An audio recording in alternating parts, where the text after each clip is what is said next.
Ladies and gentlemen, this is the 12th and final round. Right hand, Golovkin steps in and down he goes again. Unbelievable. Mayweather makes him pay. What a rookie mistake. A sensational left hook by De La Hoya. It's facts. I'm the best. You know what I mean? Sometimes I don't want to believe it myself, but it's the truth. I'm the best. I'm going to show you how great I am. From Southern California, this is the Last Round Podcast. Welcome back to this week's episode of the Last Round Podcast. Thank you again for joining us. Don't forget, we are now on YouTube. Just search the Last Round Boxing Podcast, and our logo should pop up. So if you prefer to listen on there, if you have YouTube Premium and all that stuff, then you'll get no ads on there. So you can listen on there and subscribe and check us out on there. But if you still like us on our normal platforms like Apple Podcasts and Spotify and all those, keep listening on those. But we are now on YouTube at the Last Round Boxing Podcast. Check us out on there. Jumping straight back into it, fight reviews this past Friday, the 21st of June, from the Fountain Blue in Las Vegas, Nevada on ESPN Plus for the WBO Featherweight Championship. Rafael Espinoza, 25-0, gets the fourth round TKO over Sergio Sanchez, who takes the second loss of his career. Sanchez was down in rounds 1, 3, and 4. Mike, did Sanchez ever really have a shot here, or is Espinoza just levels above him? What do we think? I don't think he ever really had a shot, even though, Rafael Espinoza making his first defense of his title after coming out of relatively obscurity, last December to beat Rebozy Ramirez. I don't think was that in Florida? Oh, good question. I can't remember where it was. I just remember everyone kind of being shocked. I think everyone thought it was going to be a relatively easy win for Ramirez, but Espinoza came out of nowhere. So I think, this defense against Chirino was, he was WBO number 2, like a mandatory, something he had to get in and get done. And, he made pretty easy work of it, right? Like you said, down in the first, down in the third, down in the fourth. And then obviously stopped him, TKO in the fourth as well. So some big fights hopefully on the horizon for him, and the top-ranked guy. So hopefully you can all put him in with some of the big names down in the featherweight. Oscar, I feel like Oscar Valdez has fought everybody, but he hasn't fought Espinoza, right? No, but where is it? The news and notes they just made. Oscar Valdez and Navarrete has been ordered by the WBO to finally consider the WBO Super in the WBO World. So wow. We'll kind of delve into that later, I guess, in the news and the notes. Well, Espinoza with Valdez and Navarrete, that's a pretty exciting little division right there at 126 pounds. I mean, all those three, if they just fought each other for the next 3 years, those will all be fun fights, I would think, right? If you look at the top 10, I think a lot of them are kind of biggish names. Brandon Figueroa, Luis Alberto Lopez, Lee Wood, Rafael Espinoza, Rebozy Ramirez, Nick Ball, Raymond Ford, Angelo Leo, Ruben Villa, Ray Vargas. Then you got some of the up-and-coming guys like Bruce, Shushu Carrington. Pretty stacked division. Who's the best one at 126? What do you think? Oh, man. That's a hard division to really narrow down, like, okay, this guy stands out above the rest. I'm a big fan of Luis Alberto Lopez just because he's so unorthodox. You don't know where the punches are coming from, and he's kind of like hard to train for someone that, who just kind of like boxes off the cuff, essentially. Yeah, I think probably him. I think I find him good to watch. I think it's Rafael Espinoza. I think it's him, man. 6'1" featherweight. Yeah, exactly. Like another Ray Vargas. Yeah, he's like another Ray Vargas. Imagine them two fighting. They're like, oh yeah, this guy's the same size as me. So, I mean, as long as he can make the weight, that's a scary dude, And Espinoza, Vargas obviously is big and he has power, but I feel like Espinoza has a lot more strength than Ray Vargas does. Ray Vargas is more of like a boxer, fundamentally. but Espinoza can take you out. So, yeah, I would lean towards Espinoza as long as he can make the weight. But like I said, you can never really count out like somebody like Oscar Valdez and stuff with all the guys he's fought and the heart that he has as a fighter.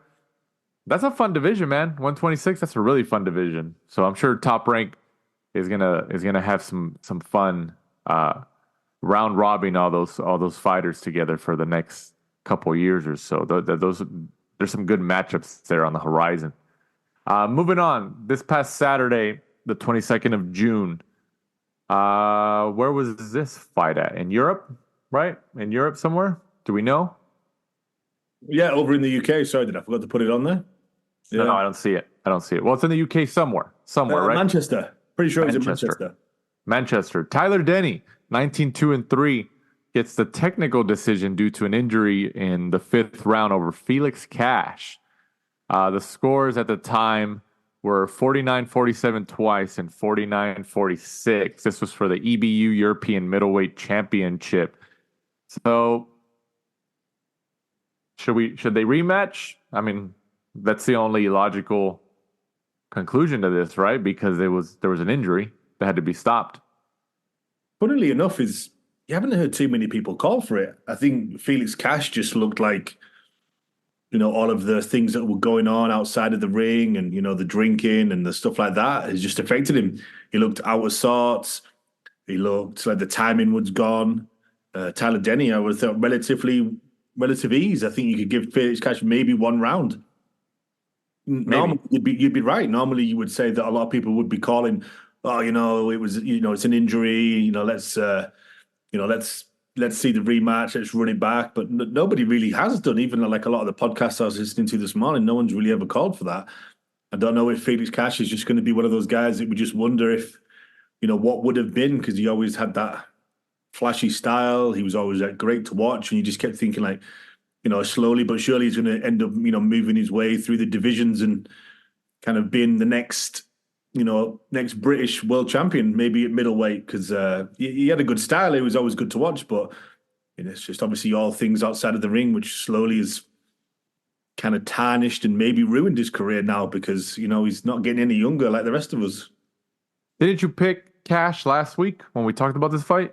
Yeah, I thought with it being the comeback, when I saw some of the build-up videos, he looked like he was, doing good, but obviously you can't tell till he get into the ring because everything was just off. He wasn't seeing things, and his timing was completely off. So I don't know, maybe he had another bad camp, or maybe he's just not there anymore. Well, how old is he? How old is he now? Felix Cash, I would say he's probably about 30. Let's see if I can find him. You think at 30 years old, the road is over? You just got to think, right? When he's doing all those nights out drinking and stuff like that, everyone else is in the room, and you can't always get that back. You think that was the downfall of Ricky Hatton? Even though Ricky Hatton had a very successful career, but he obviously loved to party. Like, would you think there was another level that he could have attained as a professional if he just didn't party as much as he liked to? I'll answer two things there. Felix Cash is 31.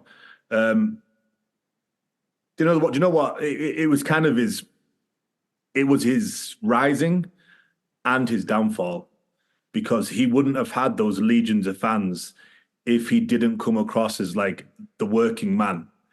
That he would get in the ring, he would do the fights, he would win, but yet he would still go out with all of his fans in the bars, drinking, having a pint. Like, he became like he was relatable. Like, you could go to your local bar and there would be Ricky Hatton. You don't see that now. You can't go and have a pint with Canelo. Right. Stuff like that. But like you said, at the same time, it probably, because he was well renowned for ballooning in weight, and obviously he's so small in stature, I'm sure that, when he came to the latter part of his career against Mayweather and Pacquiao, trying to essentially just do a fat camp to get him ready for the fight, probably took away from being able to work on, routines and patterns and stuff like that to get him ready for Floyd and for Manny, because he was just spending the whole time just running and probably getting the weight off, which obviously, is not healthy. So it's kind of like a strange question, isn't it? Because he probably wouldn't have had all of those fans and made all that money and been as popular on pay-per-view. So yes and no. Would you consider would you consider Ricky Hatton of the last 20 years the biggest English fighter globally on a global scale? Like in terms of popularity and, notoriety and all that stuff? Like who, if it's not him, who is it? Like the last 20 years? Yeah, in terms of like taking fans like home and abroad, right? That's what you mean? Like, Well, yeah, I'm talking about global scale. Like Anthony Joshua, I mean, is a big star, but his fan base, his big money fan base is in the UK.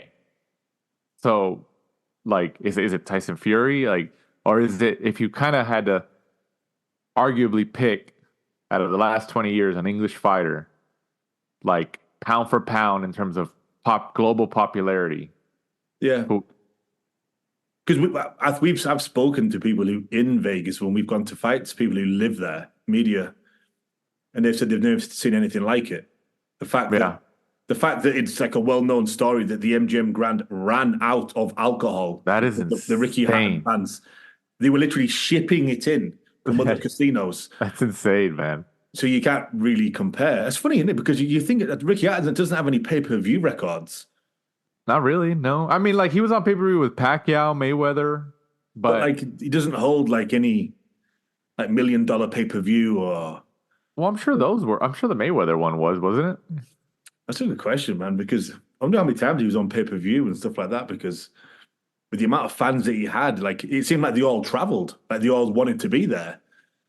Because you don't see that now. You don't see people like spending that type of money to go abroad and But it also helped that he fought literally the two biggest stars in boxing at that point. Like, and they weren't even the biggest stars in boxing. Like they were at one point, Pacquiao and Mayweather were the biggest athletes in the world during those years.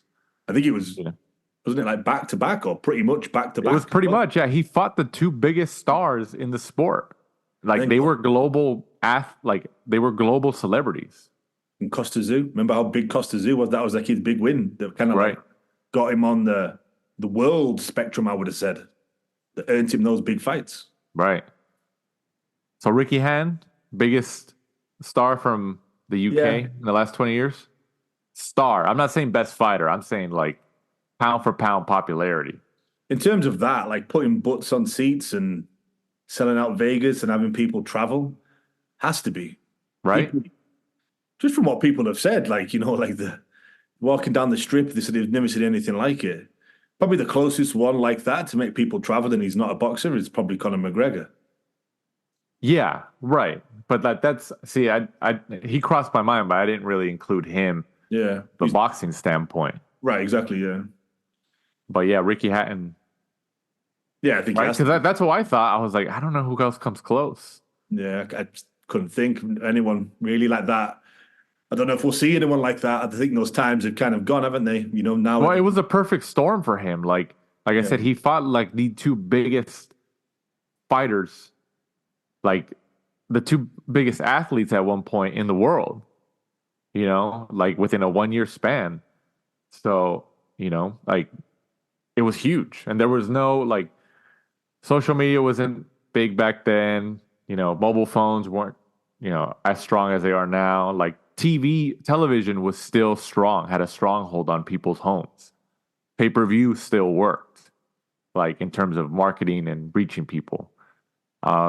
So yeah, you're right. They traveled. They came with the whole band, and that was insane, man. That was insane. He had a loyal fan base. He did. But like you said, he was like a working man. So people were like relatable. Yeah, like a working man's hero, wasn't he? And you could see him on the street and have a beer with him, and so it's unusual, especially in this day and age. And then going back to the card, also on the card in the co-main event, Lewis Crocker remains undefeated at 20-0 with a 10-round unanimous decision win over Connor Walker. This was Crocker won by scores of Crocker versus Walker. What a tongue twister that is. Crocker won by scores of 96-93 twice and 95-94. Walker had a point deduction in the 9th round for repeated low blows. I wonder, like, what do you think about low blows? I mean, obviously not what you think about them, but you think that they happen mostly because fighters are frustrated, or because the ones I always think about from recent memory from my mind is the low blows that Andre Ward gave to Sergey Kovalev in the second fight. I thought they were low blows. I was there. I was there in the building. And then when you watched them on TV, I thought they were low blows. But going back to this, the Crocker versus Walker.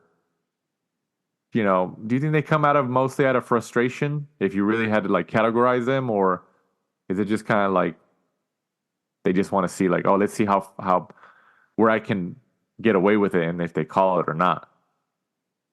Yeah, I would imagine, if I was a professional boxer, there would be something, when you're trying to bide some time, when you're thinking to yourself, the fight's not going in your way and you want to do something to try to kind of get a little break and, kind of split up the momentum, throw in a little low blow, bide some time, gives you a few seconds whilst they break and they give him time to recover.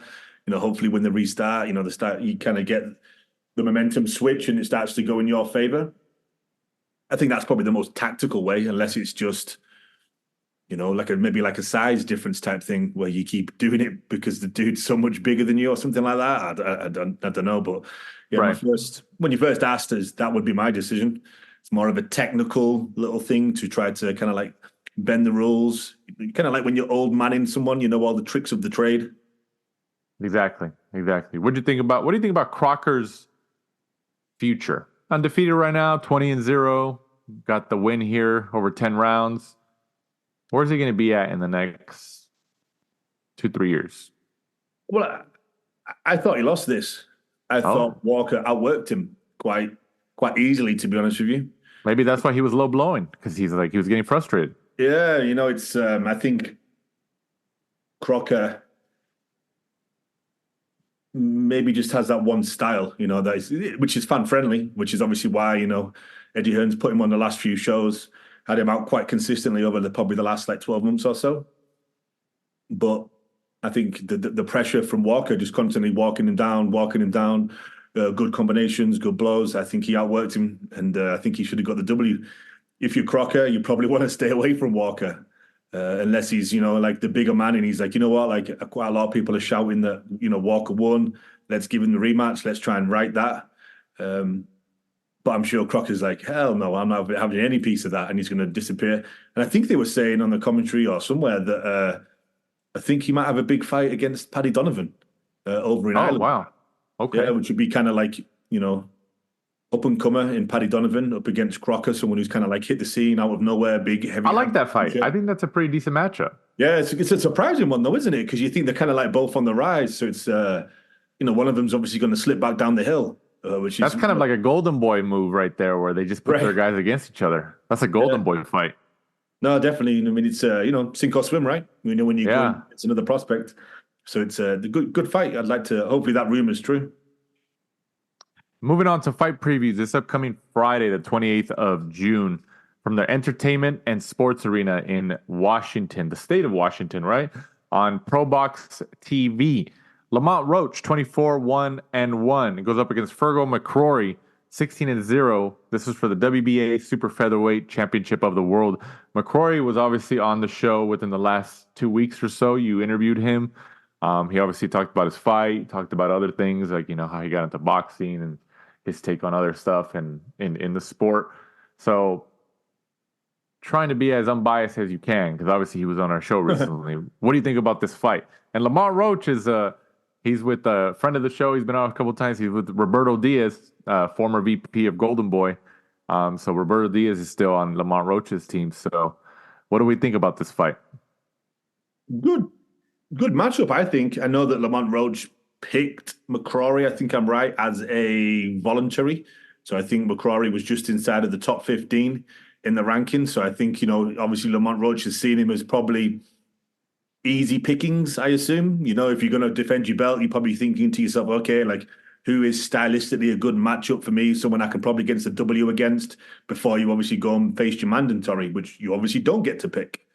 So I think he's obviously looked at McCrory and thought this is a good style of matchup for me. I think I should be able to take the W. And I think he's probably right, to be honest with you. I think McCrory, though, this is a big step up for him. He fought at Madison Square Gardens, but obviously on smaller promotions on his way up through the professional ranks. Good amateur career though, and then people that have listened to the first show where we spoke about him and had a good interview with him. Go back and listen to it before the fight if you can on Friday. I think Roach probably takes it. I'd like to see McCrory though, such a good guy. When we did the interview, kind of like working class guy, still works the job. Does construction as well as trying to fight, trying to find his. Like we talked about Ricky Hatton, working man, relatable. No, exactly. So how can I put it? My brain says Roach, my heart says McCrory, just because he's been on the show and he just seemed like such a super cool guy, and obviously as well he's a Brit/Irish guy, so kind of got to back people from the home islands, right? Got to back people. The Brit. So how does it end? How do you think it ends? Decision, stoppage? Yeah, I think if you're gonna go for my head says Roach on points, and then my heart says McCrory knockout body shot. Yeah, I mean, hopefully it's a fun fight. Hopefully, that's what you want, right? Some of the pro box shows recently did. If you look at Twitter, like they've been going off. They just don't have that publicity yet. Yeah. No, they get some good matchups there. The matchmaking has been pretty good. They really do, and obviously quite a lot of them. This one's on obviously a Friday, as you just said. But you can find some good shows for a pro box on like a Wednesday and a Thursday. Right. If you spend, I think the app's like super cheap. Yeah, I think it's less really than $5. Yeah, and you'll get names on there that you'll be like, oh man, I've seen this guy. He headlined like a Golden Boy show like a couple of years ago, but he's kind of fallen down a little bit. Right. But now he's on a pro box. Really good app and some really good fights, really good matchmaking. Yeah, check them out if you guys haven't. Support the what'd you call them? A smaller, even though promotional wise, like they are right now in terms of footprint, but yeah, they got some financial backing there. It's working somehow. They right? must do. They're putting on a WBA world title fight, so must have some backing. Yeah, something's going on there. Also, this upcoming Saturday, the 29th of June, from the Footprint Center in Phoenix, Arizona, on DAZN. We've been looking forward to this fight for months now. Juan Francisco Estrada, 44-3, goes up against Jesse Bam Rodriguez, 19-0, for the WBC Super Flyweight Championship of the world. I mean, these lower divisions, these flyweight divisions, super fly, all that stuff, like, you rarely have a non-entertaining fight down there because those guys are just have such low weights and such smaller in comparison to the higher weights and the bigger guys. So they throw more punches, and a lot of these guys in those lower weight classes are all Mexican fighters or some type of Latino fighters, and we know the reputation there. They fight. I mean, besides expecting this to be a great Mexican war, who are you picking? Break it down. Yeah, I think you summed it up super well. Then if you're kind of new to, boxing and you're listening to the show, definitely go and watch the flyweights, because I'm not over exaggerating. Literally over 12 rounds, you'll probably see around 1,000 punches thrown by each fighter, which is just incredible. And when I was starting to see like a few more, TKOs and KOs, because a lot of people kind of associated the lighter weights with a lot of punches, but there's nothing on them. Especially when you've got someone like, Jesse Bam Rodriguez and Estrada fighting, which is crazy when you hear that, Jesse Bam Rodriguez was 8 years old when Estrada made his pro debut. That's insane. Which kind of goes to show how young Jesse is and how long Estrada's been in the frame. But if you think I was looking at it today before the show, right? Estrada has not lost since 2018. No way. Wow, that's way longer than I thought. When he lost to Rungvisai. Holy shit. That was a majority decision over 12 rounds. So that could have gone either way. So to go back to his actual loss, even though he did lose, so it's probably wrong wording, 2012. Jesus. When he lost to Chocolatito, unanimous decision 12. That's insane. Oh, man. That is insane. And it just depends. Obviously, Father Time is undefeated. He's gotten older, and Estrada has been through some wars. So has Bam Rodriguez, even at the young age he's been in. But Estrada has obviously, I think you would tip the scales to him in terms of mileage as a fighter to Estrada.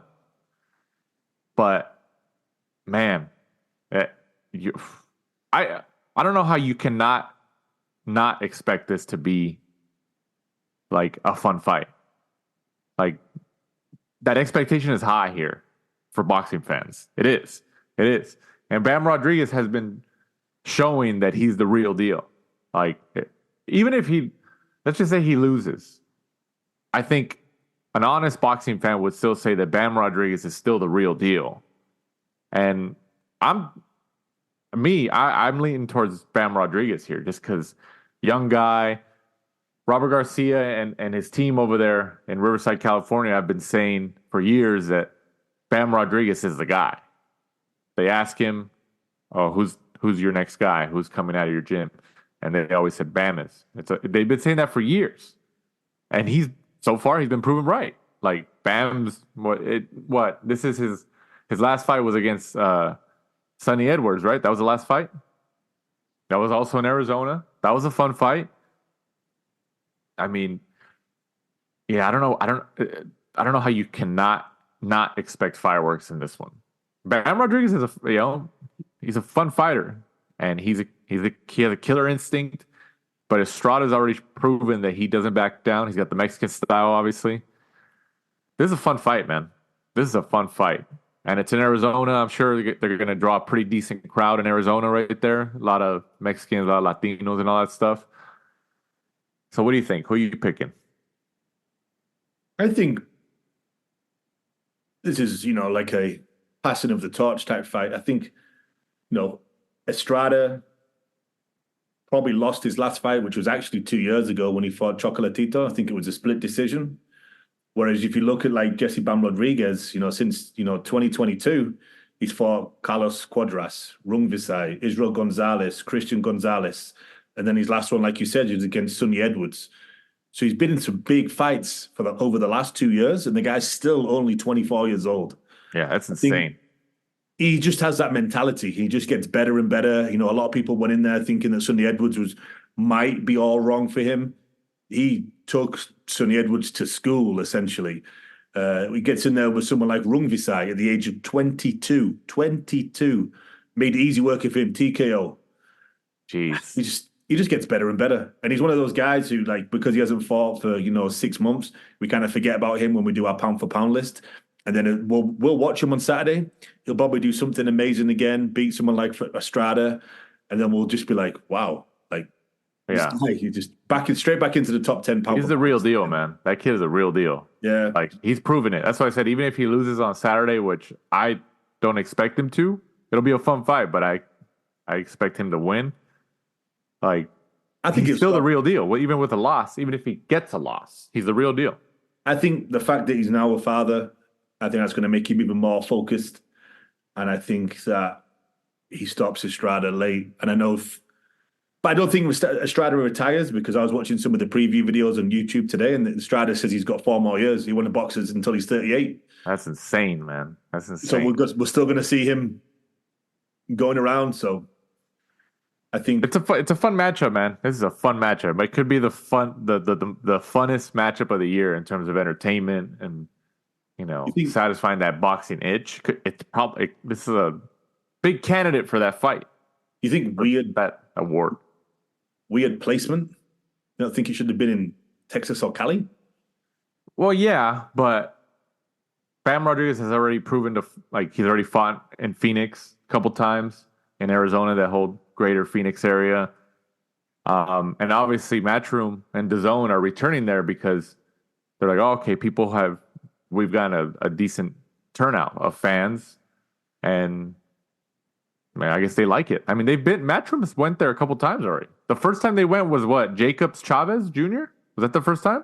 Yeah, when we went on DAZN. Yeah, that's when we were there. So, and they've been going back ever since.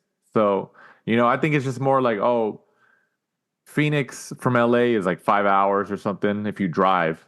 So they think, oh, maybe people from Southern California will make the drive to Phoenix. Because if it's in Texas and stuff, they'll still do a good crowd and it's a good business. But, Southern California, LA people and stuff like that, like a lot of boxing fans out here. So maybe they're hoping that they travel for something like this. On the plane, it's only maybe like a 45-minute plane ride from Southern California to Phoenix. At most an hour, maybe less.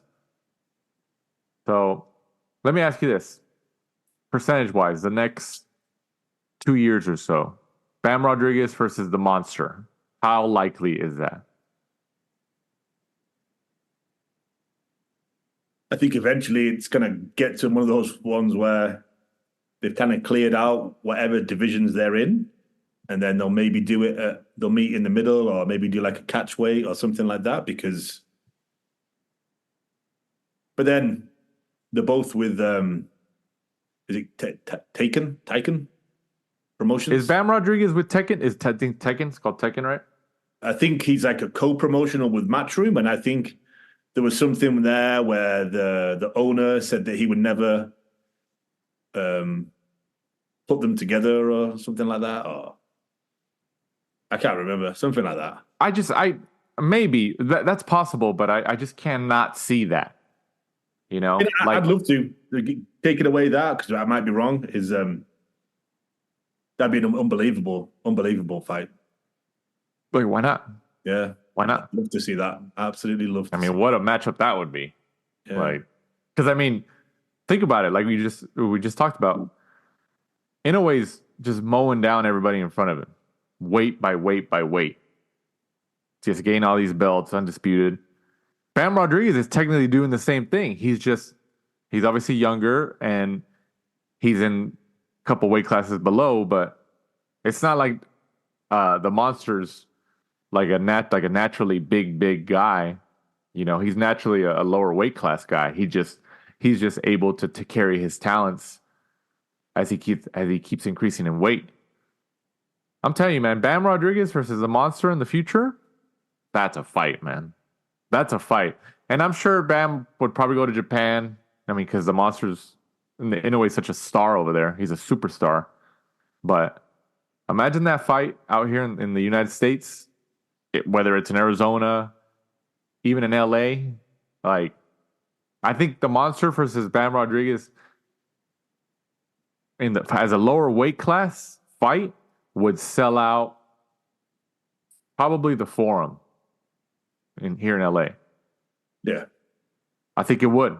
I think people would turn up to watch that fight. Yeah. Jesse's already a star. And there's the Japan. Think about it like this. The Southern California, we're a melting pot. Everybody's out here. Different races, cultures. But we have a huge Japanese population also. And the Los Angeles Dodgers baseball team now have probably the two biggest most popular Japanese baseball players in the sport. In Yamamoto, who's a pitcher, and then Shohei Ohtani, who's a batter and also a pitcher. He's double dosage there. So, big Japanese stars here. You never know. That's obviously wishful thinking, but I'm sure people have already talked about that behind the scenes. Like, hey, Bam Rodriguez versus Inoue in the future. Let's see how we can get there. Why not? That's a fun fight, man. I think it would happen in Japan just because Inoue is the A side and he makes so much money over there. And I understand it, but I think that fight would do really well in LA. They would do really well in LA. I would like it. Fingers crossed. And then also in the co-main event, Jesse Bam Rodriguez's last opponent, Sonny Edwards, returns to the United States as he goes up against Adrian Curiel, 24-5-1. So does Sonny Edwards get back on that victory lane and keeps going forward? What do you think? Interesting matchup, because obviously Curiel was both of them are just coming off losses. He fought not Toshinga, if I can pronounce that right. Beat him by KO. And then 3 months later, they had a rematch. Then Toshinga TKOs him, this time in the 10th round. So they're both coming back after losses. Obviously, great respect to them to come in there and, they're not running around having just a little 8-rounder, trying to get an easy W. Sonny Edwards is coming back in against the former champion. Curiel's going back in against the former champion. So all respect to them. Good matchup, I think. Probably in... I was going to say in Sonny Edwards' favour, but at the same time, Sonny doesn't really have the power to get Curiel out of there. So it's kind of interesting. Is Curiel just going to notice that Sonny doesn't have unbelievable power and just walk him down? Right. This is a pretty interesting matchup too. It really is, because Curiel obviously had that big knockout last time. He's got a lot of experience. This is going to be his 31st fight. He's been at the top, had a taste of that. Same as Sonny Edwards. Oh, man, this is a hard one, to be honest with you now. I think Sonny Edwards... The two top fights here are very good matchups. Yeah, Matchroom did a good job there. I think I'm gonna back Sonny Edwards. I think he's probably going to have learned from the first fight against Jesse Rodriguez that he can't just stand and fight and kind of like switch into their game plan like he did, I think, too much against Bam. And I think when he faces Curiel, hopefully he realizes, I'm going to have to stick and move. And even though I take a shot, you can't just sit there and think, I'm going to kind of, that machismo in him, kind of takes over and he tries to stand and fight. Kind of like the Amir Khan syndrome that I like to call it, when they try to be too macho, when they don't really have like the best of chins. And I think that's kind of like what happened at times with Sonny, even though, he kept getting back up. And eventually it was kind of the corner who had to stop it because, Sonny was essentially too brave for his own good. Right. No, it's exactly it. And I'm sure Sonny Edwards was the backup plan here just in case Estrada or Bam Rodriguez didn't make the fight. I mean, we're still a couple days out, but I'm assuming if one of them, hopefully that doesn't happen, but if somebody from the main event doesn't make the fight, Sonny Edwards slides in, right? What a chance. Happened to Bam. Yeah. Remember when he fought Rung Visa? He was the last minute. You never know. So, I mean, yeah, I could see it. It's a fun card, man. It's a fun card. If people out especially in the Phoenix area, Arizona, if you guys are looking for something to do this Saturday, go watch some boxing right there in downtown Phoenix at the Footprint Center. This is a fun card.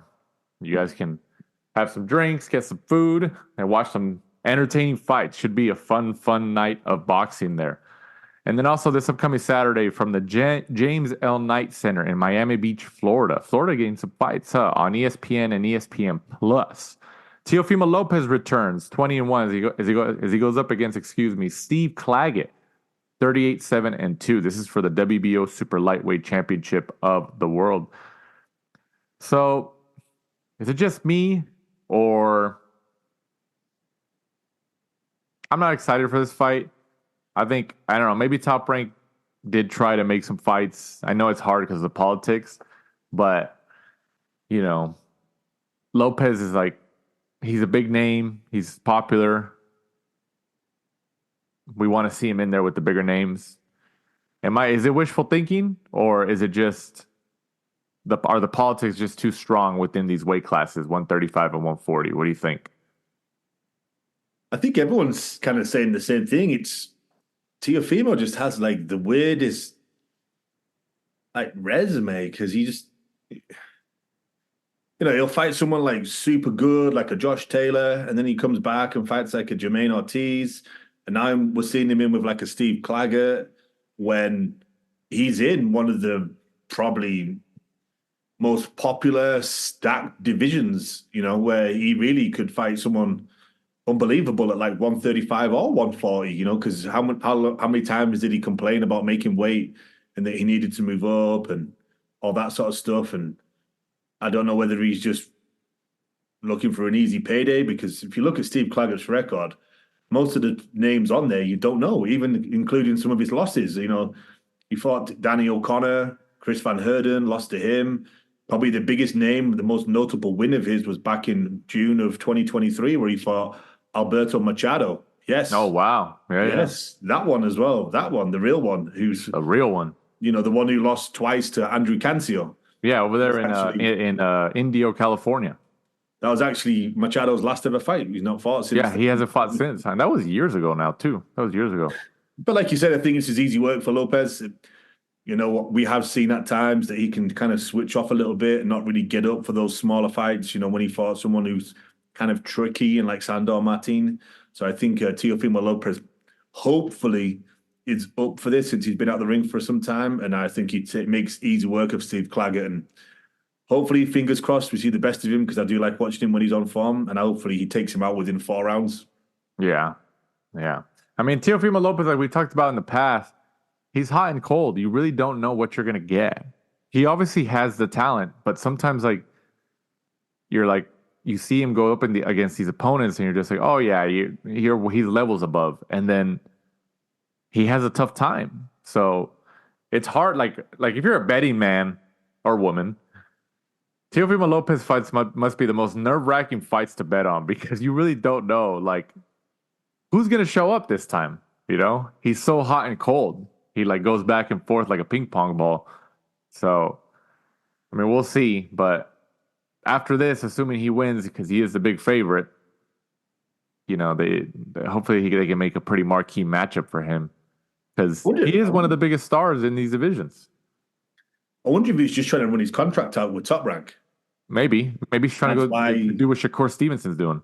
Yeah, I wonder if he's just trying to kind of take a small fight, a little fight, not much risk, hoping and betting that he can run out his Top Rank contract and then kind of do what Devin Haney does, just kind of take the biggest fights for the biggest purses where he can. And, fair play to him if he is, because these are hired gladiators essentially, right? This fight's exactly. And also on the card in the co-main event, Robeisy Ramirez, 13-2, goes up against Brandon Leon Benitez, 21-2. What do you think, Robeisy Ramirez? What do you think about him now? I know he's coming off a loss, right? Yeah, Robeisy Ramirez, I think if he's another one who's just a little bit hot and cold now and again, and I think he should beat this guy with relative ease. If you're looking at his ledger, he beat Anthony Chavez, the old Golden Boy prospect, back in 2021. And then in 2022, probably the biggest win of his career, he beat Kanzu. Yes. Old Kanzu, who lost his world title to Lee Wood. His comeback fight was against Brandon. Is it Kanzu? I know we call him Kanzu, but I think, isn't it Zucan or something? Yeah, I think it's read backwards because it's always written Kanzu. So I just call it that. That's probably the biggest win on his resume, a split decision win over 10 rounds back in October of 2022. I think Ramirez, this has probably been picked for him to look good, get a good stylish win. 21 wins, only 9 by knockout. I'm assuming Ramirez walks him down, gets him out with there probably within 8 rounds or so. That's what you think. Yeah, that's what you think. News and notes section of this week's episode of the Last Round Boxing Podcast. Ryan Garcia, your favorite of mine, has been suspended for 1 year after he reached a settlement agreement with the New York State Athletic Commission following his positive test for the PED drug, Ostarine. I think that's how you say it. The suspension is retroactive to the April 20th fight that he had against Devin Haney. So it goes back a couple months. And the state of New York has overturned Ryan Garcia's win to a no contest. So I guess that helps Haney a lot. And then also there were some more details in this whole situation. Garcia forfeited his purse. The disclosed purse in the state of New York was $1.2 million, supposedly, reportedly at least, which is what he will give up. But obviously his guaranteed earnings and the backside and the shadow money was a lot more. And then the State Athletic Commission in New York also fined Garcia $10,000. But then also, if all this news wasn't crazy enough, I guess there was reports, and then Ryan Garcia came out and got his sticky fingers again and started tweeting about it and said that the initial pre and post fight test that the commission performed or that were done and according to whatever testing bodies they had came out negative. And then they tested them again, supposedly, and then they came out positive. So it's like, oh, you tested once, pre and post, and they were both negative. So, I mean, who knows? Like Ryan has said it, so we don't know. We don't have any confirmation yet, at least as of this recording. But if that's true, what should we think about that? What do you think? I mean, I read, is it Angel Heredia? Is that how you? Yeah. So I was reading what he said today, and he was saying that they sometimes do that because at the VADA labs, they don't have certain ways to test for certain drugs. So sometimes they'll send part of the sample to WADA, who have a more stringent process. And he was saying that he believes that VADA can't test for ostarine, but WADA can. So sometimes that's why that is done. But as you say, we're just reading stuff that everyone else is reading. So right. You know, we're not unverified at this point. I mean, Ryan did come out and say it, but he's been saying a lot of stuff the last 7-8 months or so. But even if that is true, whatever Angel Heredia said, it still just adds another layer of controversy to this whole situation. It really does. Regardless if that's protocol or not, it does. It does, because Ryan Garcia, he gets a lot of eyeballs, and people, if they tested him once and they came out negative and they're like, oh, we got to test him again because of this, and then it comes out positive, like, what the hell? Why was this one negative and that one positive? Like, was it a human error? Was something tampered with? Or did the first test just not catch it because, like you said, WADA has to test for it and VADA doesn't, or vice versa? I mean, there's a lot of intricate details there. There's just like, it makes you think about it. I mean, because we don't know. Is that normal protocol? Is that right. abnormal protocol? That's the thing that obviously, like, we don't know, us as fans, and, we're not open to that. So it'd be kind of interesting if someone could tell us, come out and openly say, like, hey, like, this is normal protocol. Like, if they're doing 100% testing, they've spent an extra $50,000 because they want the most stringent test because it's, a big purse, which can afford that. Maybe that's normal protocol. Maybe they only test for certain things at certain labs and it had to be sent out of there. So we're making a mountain out of a molehill, And let me ask you this. Even though it was turned to a no contest, I still give Ryan Garcia the total win. They can call it a no contest all they want. I give credit to Ryan Garcia on this, that he beat Devin Haney. How much weight should we give Devin Haney in terms of his whole situation, and regarding all this news and Ryan Garcia with the ostarine and all that stuff? Because Devin Haney did agree to continue this fight, right? When he weighed in, you mean? When he weighed in? Well, didn't it? Like, wasn't he aware? There was obviously the weight issue, right? The weight issue beforehand, but he didn't test positive until after. Yeah, because I remember. Oh, that's true. I remember forwarding it to you when it popped up. That's true. That's true. I mean, let me ask you this. Obviously, we're hypothetical here. We're just speculating. But you think if this news had broke during fight week, you think Haney still would have proceeded with the fight? I think he would have. The lucky thing for Haney is he looks like he probably comes from money. Whereas most fighters don't come from money and they have to think about those purses more than, Devin Haney does, because it looks like Devin Haney was brought up in a very nice house and, stuff like that, thanks to his father. So, whereas like someone else, they'd be like, well, dude, like, this is the biggest fight of my life. Like, I'm going to earn 4 or 5 mil. Like, I need that type of money. So it's kind of like hard to say, because unfortunately some boxers, just have to take the money. Whereas others, thankfully, they don't need it as much, like Canelo. Like, if someone tested positive against Canelo could just turn the fight off. Be like, absolutely not, because he's worth that much money. Or, how much pressure would you get from the promotion? If you're like not huge and you're telling Matchroom, like, you know what, like, I'm not going to fight, the guy's tested positive, like, you may never get a main event again. Right. Yeah, that's unfortunately insane. That's just how cruel and crooked the business is. Right. Whereas if you're Canelo, you can do what the fuck you want, because you are the main event. Right. Regardless of who you're fighting, you can turn them down. They'll find you another one.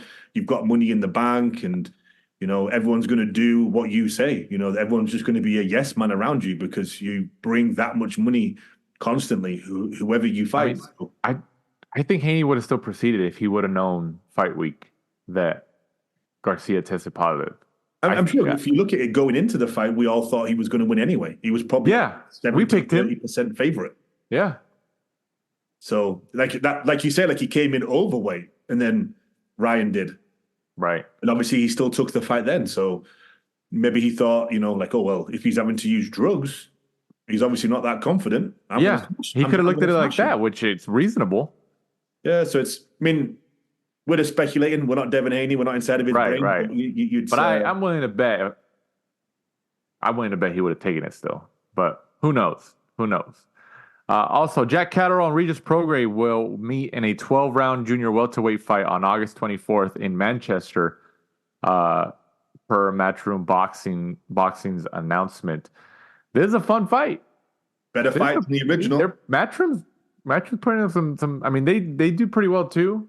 Them and Golden Boy, obviously, but it is a fun fight, man. It's a fun fight. Better fight than Arnold Barboza, who supposedly priced himself out. Yeah, I saw that. I was reading about that. Supposedly, but right, yeah. This is a fun fight, man. I mean, let's see who. I think Catterall might be the favorite here, but let's see if Regis still has it. I think you're right. After the performance against Devin Haney, where Prograis did, and I like Prograis, did absolutely nothing. I think Jack Catterall, with his performances against Josh Taylor, probably does walk in as the favorite. Yeah. This will be Catterall's second consecutive fight against a former 140-pound champion. And he's coming off a decision win over Josh Taylor. That's when, if you remember, and if our listeners remember, when when Bob Arum, the head of Top Rank over there, grabbed the microphone and voiced his displeasure to the decision. So, good old Bob Arum. He doesn't stop even at 90-something years old. He's still going strong over there. And then also, Top Rank won the rights to the Devin Haney Sandor Martin WBC Junior Welterweight title purse bid this week with a bid of $2.4 million. We don't know if Haney's going to proceed with the fight or vacate. There's rumors right now that he's going to vacate the title and he's not going to take this fight. Because he's still obviously, we were talking about the Ryan Garcia situation right now, but because Ryan came in overweight during that fight, he couldn't win the title. So Haney, even though he lost, it is a no contest now, but even though he was on the losing end on that night, Haney remains the champion. So you think he keeps the belt or you think he fights Sandor Martin? And he was also upset that Matchroom Boxing didn't make a bid too. Devin Haney was. I think he'll drop it. There's nothing in it for him fighting someone like Sandor Martin. He's expected to win. He's a tricky customer. Just ask Teofimo Lopez. Right. Why would you risk it against someone like that? He can sit out for a while. I could see him literally sitting out and waiting for the Ryan Garcia rematch because that's going to be worth so much money when he comes back. Next year, yeah. And I mean, think about it. All these fighters are always out a year. So 1 year it's nothing. It's nothing in boxing. Yeah, it sucks that the inactivity, but 1 year, retroactive to April. Ryan Garcia. Make double the purse because of the backstory. Yeah. I can see them just running it back. Okay, let's do Haney-Garcia too in April or May of next year. I could totally see it. Yeah, that's insane. And then also a rematch between Emmanuel Navarrete and Oscar Valdez has been ordered by the WBO as a title consolidation. So to put together the belts, Navarrete holds the WBO super featherweight title, despite losing it in the move up to lightweight against Denis Berancek this past May 18th. And Valdez holds the interim WBO title, stopping Liam Wilson on March 29th of this year. I'm for it. Reduce these belts, right? Take my money. The first one was a good one, over 12 rounds. Now they know each other a little bit better. I don't think it's going to go 12 rounds. Those heavy hitting guys, take my money. Yeah, No, I mean, like we talked about earlier, we talked about these weight classes and primarily Valdez. Valdez is he's always in fun fights, man. He's a great TV fighter. You know, he really puts it out there. And Navarrette has showed that he's a great TV fighter too. Mexican style. Two Mexicans going up against each other. Recipe for a war. Just like this weekend. Bam Rodriguez against Estrada. These guys can fight, man. They can fight. But once again, guys, we appreciate you guys listening to this week's episode of the Last Round Boxing Podcast. Don't forget to listen to us on YouTube. We are now on YouTube, so every time our episodes upload to our regular apps like Apple Podcasts and Spotify and all those, they will also be automatically uploaded to our YouTube channel at the Last Round Boxing Podcast. If you just type in the Last Round Boxing Podcast on YouTube, it'll pop up, or you'll see our logo on there. Or you can go to our link tree. It's on there. You can go to our social media handles, and there's links in there. So if you use YouTube a lot, have it on in the background, check it out. And also hit that subscribe button on there and give us some more credibility and increase our footprint here in the sport so we can get the biggest and best guests in the sport of boxing. So before we sign off, Mike, once again, let them know where they can find us and follow us. We are at the Last Round 12 on Instagram and Twitter. Be sure to join us next week. We'll be previewing the Oshaki Foster against Robson Conceição and obviously reviewing all the fights we just talked about. All the fights we just talked about. So for my co-host Michael Shepard, I'm Danny Z. This is The Last Round. Thanks for supporting and listening to the show. Follow us at The Last Round 12 on social media. Rate, review, and subscribe. This is The Last Round Podcast.